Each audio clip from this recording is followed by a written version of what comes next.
On this day in 1793, the Jacobins came to power in the French Revolution, installing a revolutionary dictatorship under the Committee for Public Safety.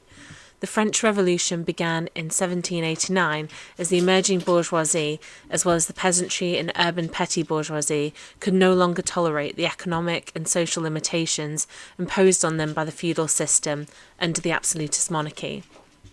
The first few years were characterised by what Marxists call dual power, in which the institutions of a new way of organising society exist along the institutions of the old, an untenable situation that must be resolved one way or the other. By 1793, this dynamic had reached boiling point.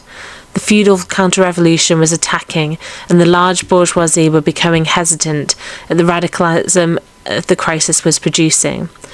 The masses of Paris were becoming increasingly angry and demanded radical reforms to alleviate their suffering and concretise the democratic gains of the revolution.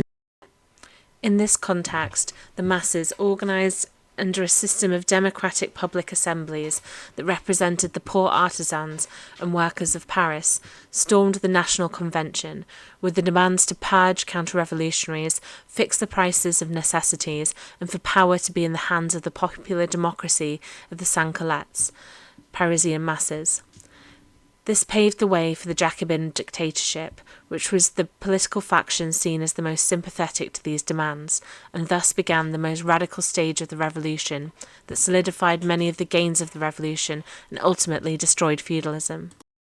But the Jacobins, themselves representatives of the bourgeoisie, were only willing to go so far, and eventually, after offering concessions under pressure, would try to suppress the sans-culottes, which would spell their own demise. By July 1794, having used extraordinary measures to complete the revolution in the interests of the bourgeoisie, ending the barbarity of feudalism, and now sufficiently diverting and demoralising the aspirations of the rising poor, they too would be dispensed with. The French Revolution, the gains of which are still felt today, and the rise to power of the Jacobins are rich in lessons for revolutionaries. The productive forces of society had not yet developed to a sufficient enough degree for the implementation of the demands of the sans-culottes. They would have to wait decades until the working class developed in earnest, and the rise in productivity brought about by capitalism made a truly classless society a possibility. But their actions stand as testament to the bravery of the masses, the role of the class struggle as the motor force of history, and offered the downtrodden the earliest glimpse into a new world, free from inequality and oppression, that would soon become possible, a world we are still fighting for today. Workerspower.uk. Join us today.